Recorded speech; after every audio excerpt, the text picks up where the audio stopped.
is looming for Greece is a £445 million payment to the IMF. Greece faces a choice.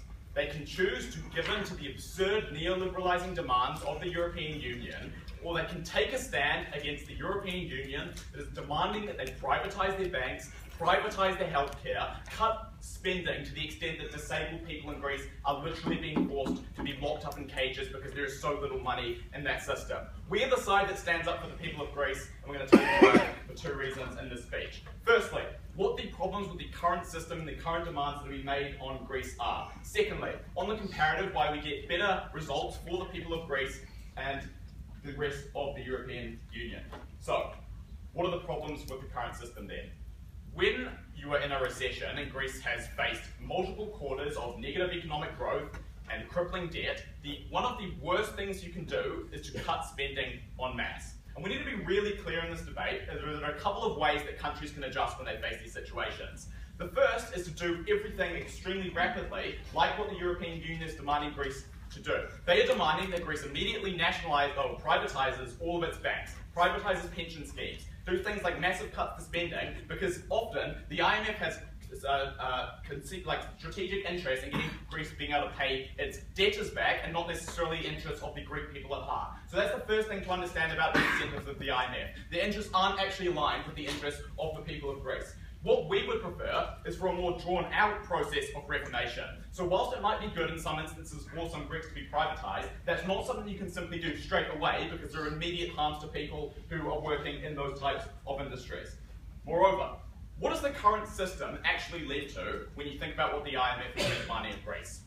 Golden Dawn has been scapegoating migrants, because when there are economic problems facing a country and you have an outside activist demanding you to do certain things, you start to scapegoat migrants and blame the problem on somebody else. That's something that's going to change, or that's something that does change when the Greek people actually stand up to those types of reforms. We think the third reason is that another problem with the current system is that instead of trying to actually persuade the Greek people that doing things like privatising pension schemes is good, they're just making ludicrous demands and not actually explaining those things. So even insofar as some of these reforms are needed and are necessary and are good, the European Union is going about the entirely wrong way of doing it. They're not actually making the arguments, they're just making the demands on people who have been crippled by those policies. Final reason. The problem is that investors are currently going to massively withdraw money because they think that the demands are happening too quickly. They think it's going to destabilise the country. We're going to change that. We're going to keep the money in Greece. Secondly, why in the comparative does anti-austerity and a stance of anti-austerity get better results for the Greek people?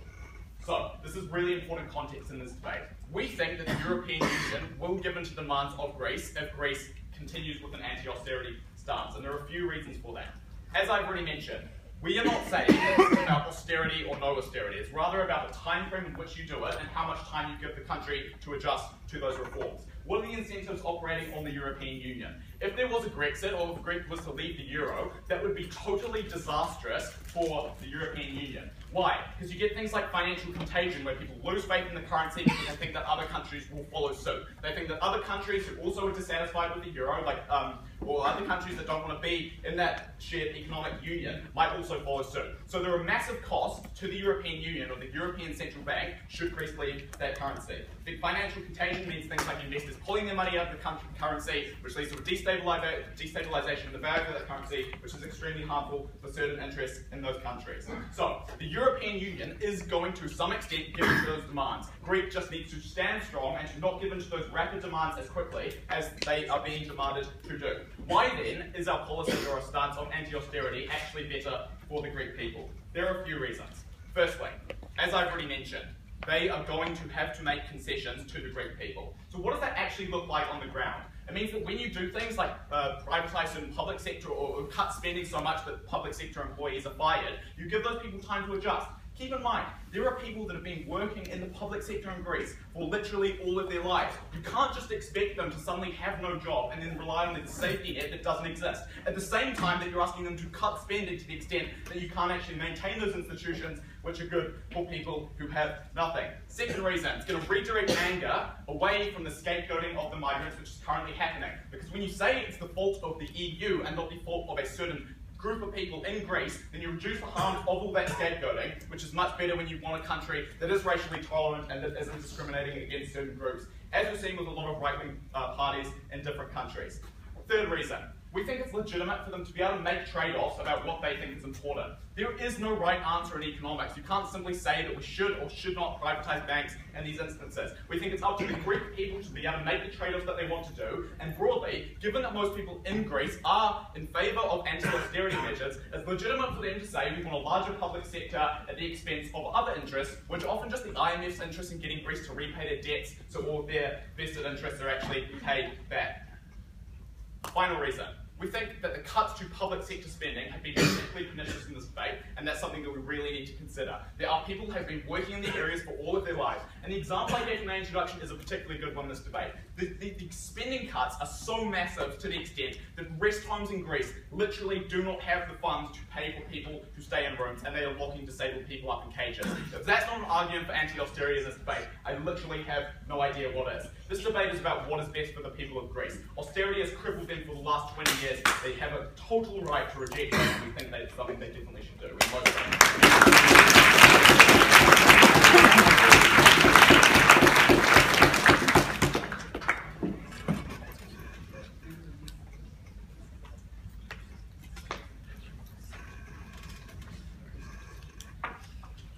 Thank you, James. I now invite Paul.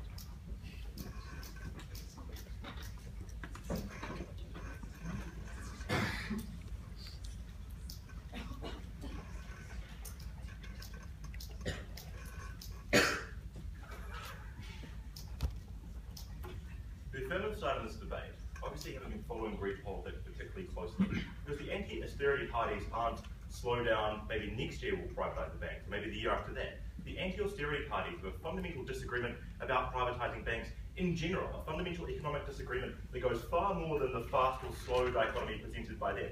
And they are engaged in a game of reckless brinkmanship in this case, and they will lose. The European Union, we say, will have to kick them out eventually if these anti-austerity policies continue, because they will recognise that although it is painful at this time, it is worse in the long run to allow this particular Greece government and those policies, if they continue to push them, to stay in.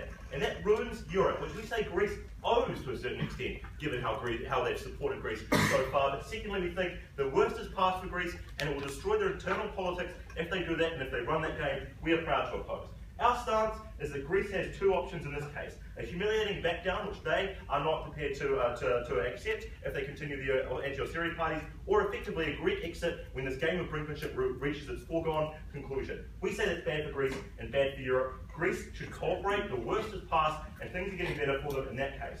We can't say that they're simply pro-slow austerity, because we don't think that the parties that they're particularly engaging in this debate are prepared for that, but secondly we think the Greek public turns against them as well. We think a Greek exit is a terrible idea, and I'm going to analyse that here and integrate my rebuttal in around one area around European demands and that kind of stuff, a second area around internal Greek politics, and third look at the European Union and the Euro, why it's worth protecting, why it goes down the toilet on their side of the house.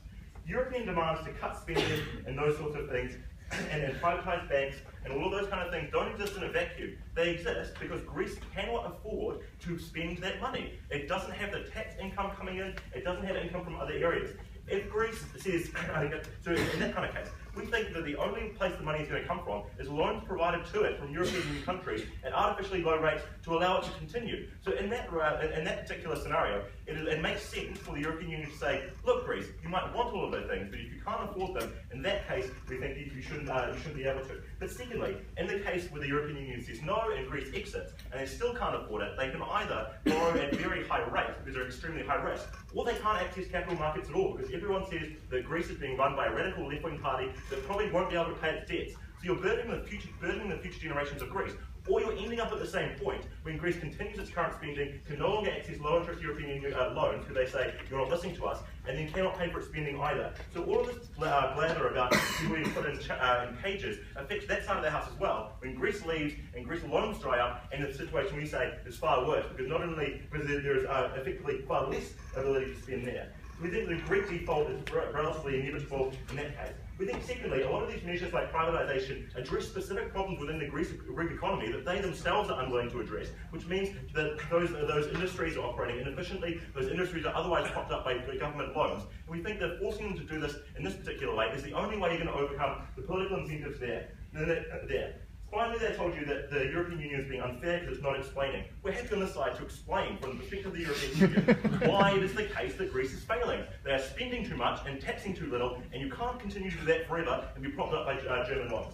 Internal Greek politics. We think Syriza were elected with a far lower majority than they assumed. It was around 30%. That means that a large amount of the people in Greece are sceptical about their ability to do this. But secondly, whilst there is popular support for anti-austerity measures, there is vast popular support for staying in the euro because those people recognise the benefits that brings. So at the point where this game of brinkmanship ends up with the European Union saying, you're being too naughty, we don't believe in your anti-austerity policy, we think that popular anger overspills against Syriza and against the entire political establishment that Syriza seems to reflect as their last hope. That's when you really empower people like the Golden Dawn in that case. But secondly, if they even are successful, we think it builds a mandate of support for people who say, actually, we should just not adjust at all, because we think that if you say, we're going to do this game of brinkmanship, they'll never kick us out. Why would you say we'll agree to slow austerity cuts if the European Union can never kick Greece out? At that point, you say, we're not going to cut anything, we're just going to continue because the European Union would take too much pain from that.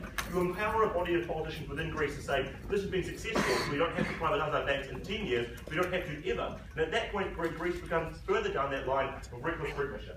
Greece and Europe, let's look at that. First of all, much of this mess is Greece's own fault, and the European Union has already spent billions and billions of dollars, if not trillions, supporting this case. Greece owes a moral duty to a certain extent to play ball and cut the spending that otherwise the Germans and other European Union nations have been propping up. Secondly, we think the European Union will be particularly unimpressed by the anti-austerity policies of Greece refuses to play ball. First of all, they already feel aggrieved, they spent so much money there. But who feels aggrieved particularly? Not just the leaders, but the democratic populaces within these countries. So the average German citizen views the Greeks extremely badly because they feel that their money is being transferred from Berlin, from Hamburg, straight to Athens to support the profligate spending of the Greeks. In that case, they start to run out of patience with that and say the anti-austerity policies are simply rubbing them up the wrong way. They say that it's outrageous, and although there might be some short-term pain for them from the euro being damaged, they're prepared to say that the Greeks should be cut out. And Angela Merkel has to listen to her populace if nothing else, because she will be voted out if she continues in that. Secondly, we think this sets a dangerous precedent that the European Union and the Euro countries are not going to accept, because it means that anti-austerity parties from small countries within that union can hold the whole thing to ransom to continue asking for large loans at low interest rates but refuse to cut the things. Combine that with the effect on internal Greek politics, where we say this pushes and empowers people who further say we're not going to cut anything, and you recognise this is also going to spark these movements in Italy and Spain and the other countries that have had to make painful cuts. You get to a situation where countries feel that they can say, we're not going to cut the thing because you're too afraid to kick us out. And we think that the European Union recognises that is the precedent they set. You hurt Greece when you kick them out in that case, and you hurt the European Union. They owe it to us, they're screwed up, and they need to feel the pain of that. That is our case.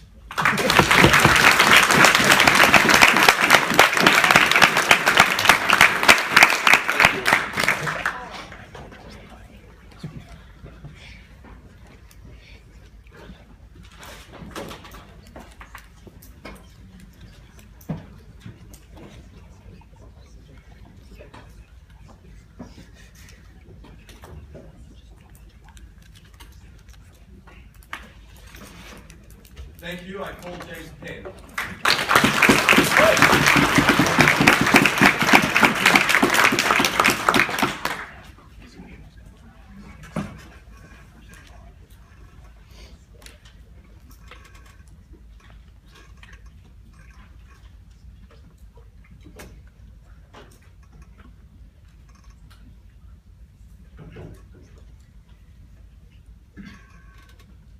I think the person in this debate that hasn't been following the reality of what's been happening in the negotiations after Syriza has been elected is Paul. Because the solution, he says, is for the EU to literally say, you've been naughty, you've screwed up, so accept it. Even if these guys are right, that Greece will be pushed to the brink by the EU in response, we think that Greece will choose to exit and will not choose to give in to the demands of the EU. And in that situation, we think the austerity stance of the Greece government is the right one. Two questions at this point in the debate. First, how does the EU react to this policy? Because this is what all of that speech relied on. It relied on the assumption that the EU would never give in to the austerity demands of, the anti-austerity demands of this government. But secondly, I want to take another look at what a continuation of the same old austerity on high from the ECB, the IMF, and the European Union looks like, because it was something Paul never defended in terms of engaging with what James told you about the harms to investor confidence, the harms to a domestic Greek economy, and the harms to the ability of that country to actually get economic growth over the next 10 years. Let's first look at how the EU reacts. The first thing to note here is that it is not true for these guys to say that Syriza is in no way willing to concede some austerity. Yes, they are anti-austerity parties, guys, but that does not mean in every single situation they won't accept any austerity whatsoever. Get with the program and the reality of what is happening. Instead, what they say is that the nature of the austerity as it's currently being imposed upon them by the EU is is far too pernicious. So, it's the fact that the European Union are looking at the pension schemes that these Greek people have relied on and paid into for a significant number of years, often for their whole lives, and have been expecting when they retire, and saying you have to cut those en masse at once. Instead, the anti-austerity parties in Greece say we need to grandfather out these programs. So people who are currently pensioners shouldn't have their pensions cut. People who are going to receive their pensions within the next 5 to 10 years shouldn't have their pensions cut straight away, because they need time to react to those types of changes. And those are the real concessions that you can get when you do push the EU to the brink, as they wanted to denigrate. So, these guys said the EU will know that Greece just doesn't have the money to pay their bills, and therefore will know that Greece will give in when the EU pushes them back, essentially. The problem with this is that Greece also, it's not really true that Greece just doesn't have the money to pay its bills, but they have some money, which means they can continue to pay their public sector wages, but not pay the €486 million IMF repayment that they need to pay within the next week or two. So what would likely happen is that Greece would default on these particular payments to debtors overseas, which harms all of the other global economies which rely on those repayments. But what they would also do is exit the euro. And what would happen then, Greece would have their own currency, the drachma, again. They would be able to devalue that in order to make their exports rapidly more competitive, and as a result, have money flowing into the economy from other nations. And we'd all get a much cheaper world unis by the way. So the comparison here is a Greece that knows the current situation is terrible in terms of what they're being handed by the EU, and knows that the alternative is either that the EU lessens those and gives in to their demands, or that they drop out and have a comparatively decent situation in terms of being able to devalue their currency and continue to pay things like pensions back as a result. What I want to say here, though, is you need to compare that to what happens to the EU and what the EU are fearful of. Because at the point that Greece does that, it's not so bad for Greece because they can devalue their currency, but it's fucking terrible for the European Union, and it's terrible for the euro, because investors start to fear that other countries who are facing similar anti-austerity demands are going to do the same, are also going to drop out of the euro. Suddenly, the euro plummets in value, and also bond yields for European countries massively skyrocket. What does that do? It means the cost of every single country like Spain, Portugal, Ireland, it means the cost of them servicing their debts and borrowing money are way higher, because they have to pay higher rates of interest on every single bond that they issue into the future. So when you compare the situation here, it's one where Greece knows that the current situation is terrible and the alternative is not so bad if they have to drop out of the euro. It's one where the European Union knows that they need to accept slightly less austerity for the Greek people, versus one where Greece exits the euro and contagion takes hold of all other countries within that. So in that situation, Greece is in a stronger bargaining position, and the anti-austerity position they're taking is one that does get real concessions. All of Paul's analysis, by and large, in his speech falls out of debate there. But let's look at what a continuation of the same old austerity on high actually looks like. Because what we told you at First Speaker is that the current situation is destroying the Greek economy. Because at the point that you massively cut a public sector, which makes up almost 50% of the Greek economy, that means that you have no domestic consumption able to occur within that country. So people within Greece are not confident that they are going to have incomes in the future if the EU are going to be allowed to continue to remove those incomes. What that means is that they start to save their money, they start to hoard their money, and at the point that they're being told that all their banks are going to be privatised en masse, they start to take that money out of those banks. That creates fear within the economy and stifles domestic demand, which is vital to ensure that the Greek economy can continue to have at least some lifeblood, regardless of what goes on in the global economy around it. We had no defence of that policy from Paul. He did not tell you in his speech why all of the stuff James told you at first would not happen if we continued with the same old status quo of extreme and rapid austerity. They also never responded to the fact that it's important that we redirect anger away from immigrants to the actual source of the economic harm, which is the austerity. Because in many situations, it's Syriza or an even more extreme anti-austerity party or an even more extreme anti-immigrant party, and we need to hear a mitigation of those harms from Jess. I am incredibly proud to propose this enjoyable policy.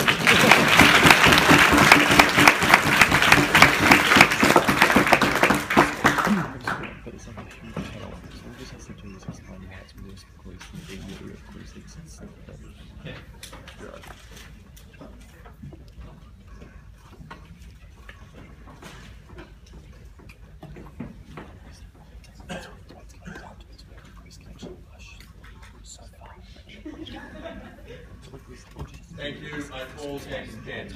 James. Oh, Jess.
Mr. Speaker, encouraging Greek people to engage in an extended game of chicken where they continue to push and push for outcomes that they can never afford but which will, in some imaginary world, always be better for them, encourages them to never impose the slow-running austerity in things that side of the House wants them to do.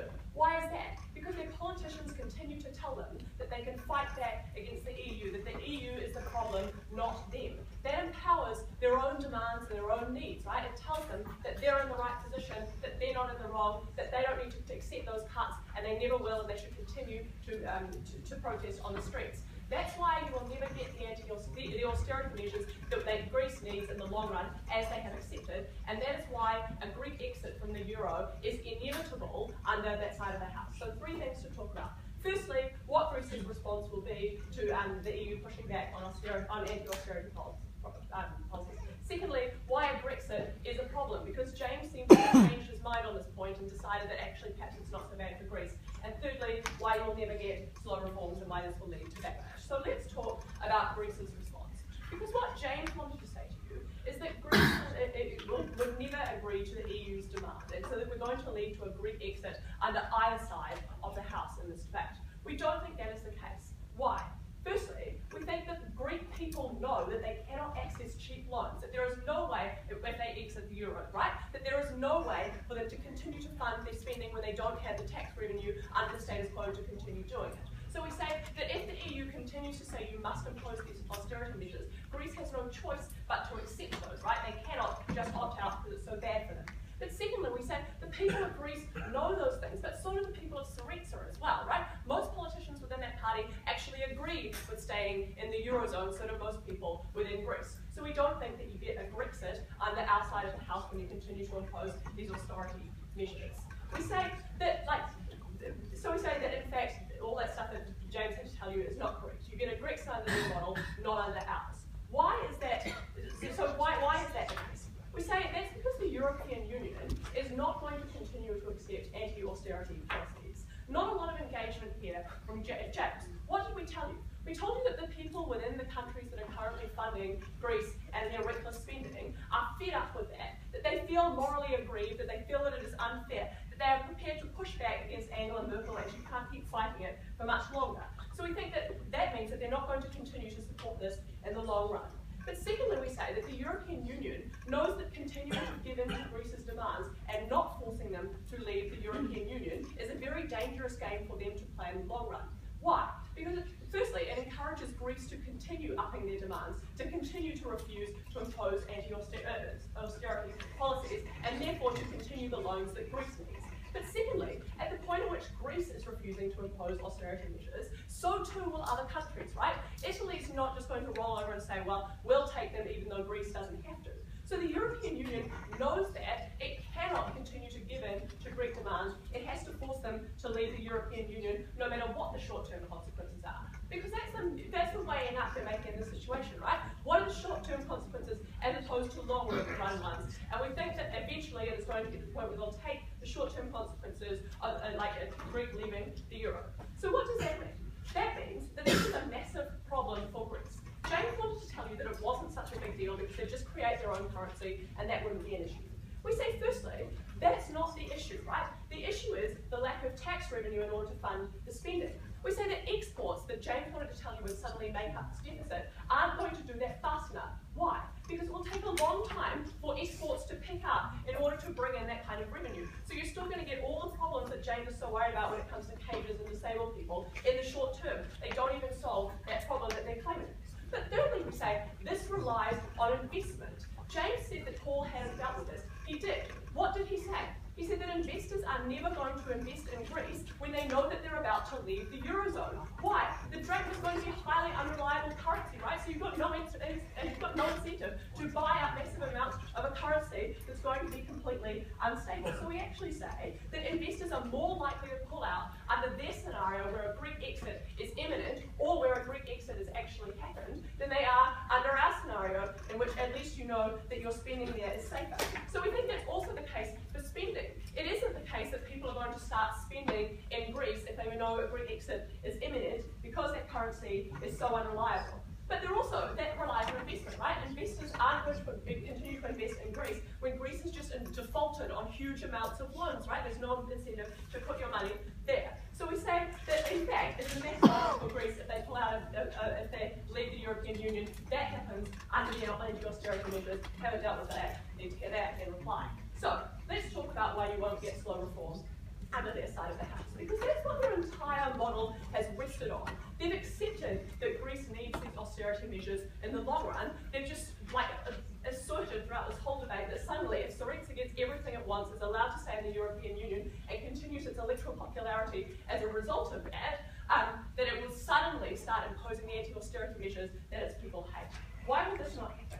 Firstly, we say that as Syriza is seen to be successful by the Greek people, there will be less and less of an appetite for austerity measures. If Syriza is able to do what it says it can and stay in the European Union while also not raising the retirement age and not cutting masses of superfluous public official jobs, that demand will continue to get higher. It will be bolstered, its people will be bolstered. But secondly, its popularity relies on that, right? In the instance that it doesn't keep bolstering those demands and it goes back on its electoral promises, that's the point at which it starts to lose ground and the competing narrative of Golden Dawn and so forth starts to become more appealing. Mr. Speaker, at the end of this debate, if you want any kind of sustainable future for Greece, and if you want any kind of sustainable future for Greece within the European Union, you have to support the negative side. I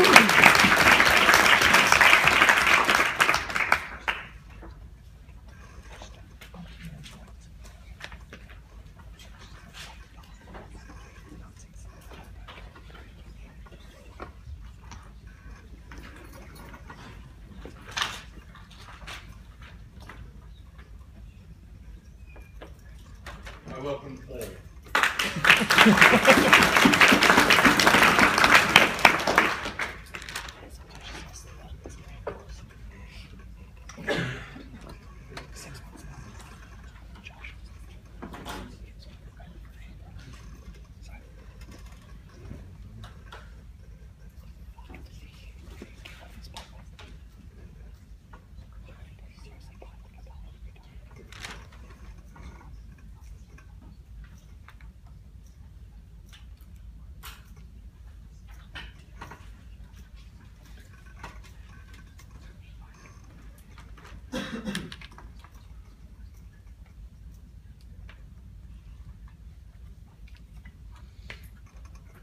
This debate has been about a dangerous game that a bunch of reckless politicians in Greece are playing with their powerful, much larger, and much more well-funded allies who have been funding the shortfall in the budget they have.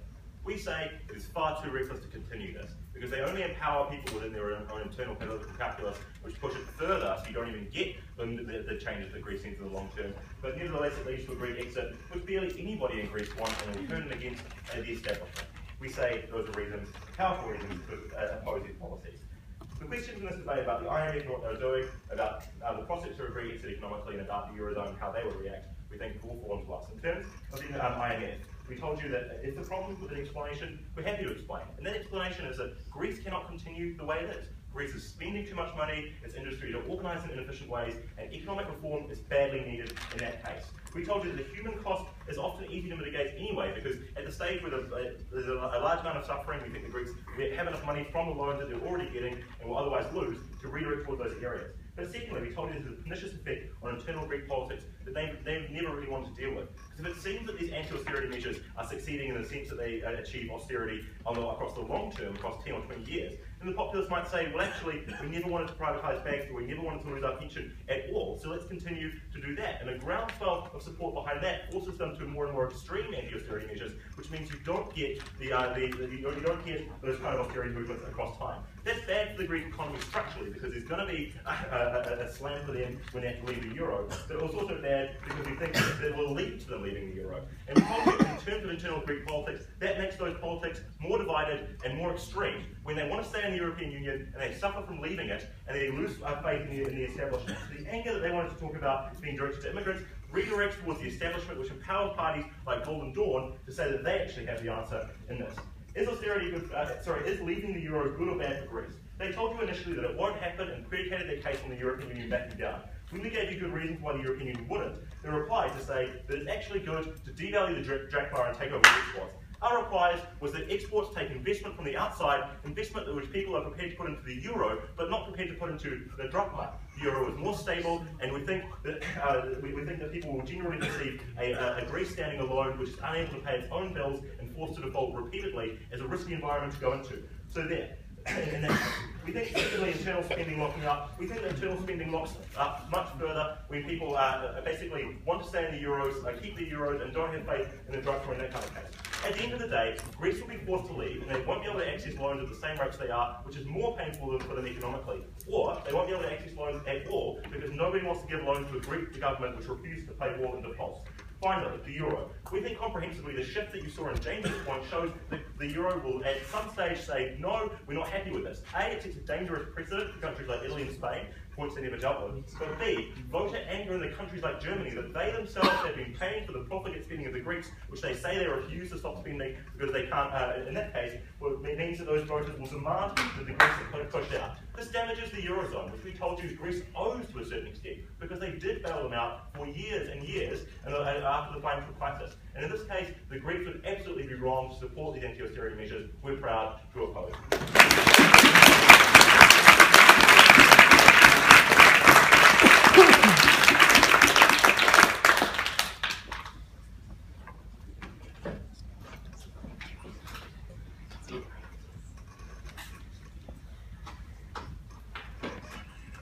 Thank you, James Rankin.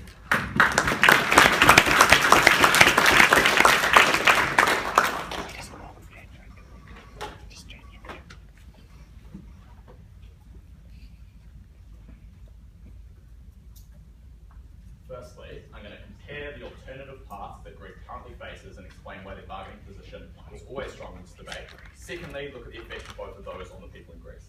So to the first question. Because broadly in this debate, there was a tussle between the European Union and Greece. And it was important to recognise that the cost to the EU of a Greek exit were far higher. What were the harms that we identified clearly at first? Financial contagion. The euro would be devalued because people would lose confidence and think that other countries were going to follow suit. A game of follow the leader happens when one country leaves, and that's something the euro and the EU had to deeply fear in this debate. What was the other alternative that we gave you? This was broadly misinterpreted by the other team. We said that Greece knows that it needs to change. The people in Greece know that their current levels of spending are unsustainable. That's why you have Syriza who support doing things like grandfathering the pension schemes and not supporting rapid privatisation. It was a question of time frame in this debate, not necessarily austerity or no anti-austerity. And that was really important because all of their harms were basically like paying loans back to the IMF. But that also ignored the stuff I told you at first speaker. What are the interests of the IMF? It's to build Greece's reserves up so they can pay back their debtors quickly. Not necessarily to help the people in Greece, not necessarily to be sustainable for Greece in the long term, it's to pay back the people who those debts were owed to. What was our point though about the Greeks in this debate? We said Greece could leave and the alternative would not be worse than austerity. And this is really important because if Greece was to leave the euro, they would have the drachma and they could rapidly devalue it, which meant you could attract investment because it would be so much cheaper than investing in the European Union. That's how currency pricing works. It wouldn't be that bad in this debate. What did they actually say to this? They said, oh, we can't do this because Greece will keep demanding more and more. Factually false. The parties in Greece are supporting changes, just the time frame in which you do it. So if they don't win that point, they literally cannot win this debate. What did they secondly say? If they leave, they're still not going to be able to, so if they were to leave the euro, they still can't pay the debts that they need to pay. But it's actually not true if you think about it. Because Greece, as James pointed out, does have some money, but currently it's spending it back on debts. The alternative is just the default on that debt and then keep putting money into the public sector so you still get the benefits for our house. The final response was, Greece can't leave because they wouldn't get any investment. That just belies the fact that if you leave, you can devalue your currency, which makes the cost of investing in that currency comparatively more attractive than investing in a more expensive currency, which is the euro. Second question then, what is the effect on the people in this debate? Because this was largely ignored. We told you the status quo was leading to a situation where migrants were scapegoated. Literally no response from either of their speakers in this debate. Second, we told you about the concrete harm to the public sector servant. Literally, they were going to have their livelihoods destroyed and no alternative path. The privatisations and the demands that the EU was making are so extreme that people suffer in the short term. What did they say? They said if you have these anti-austerity parties, they'll just become more extreme. No. It becomes less extreme because at the point where it's the mainstream stance in Greece, then you get the moderation that when they realise they actually have to moderate. Never showed you as to why that wasn't going to happen. There was no perfect solution in this debate, but ours was far superior to the policy of that side of the house. We're most proud of the process.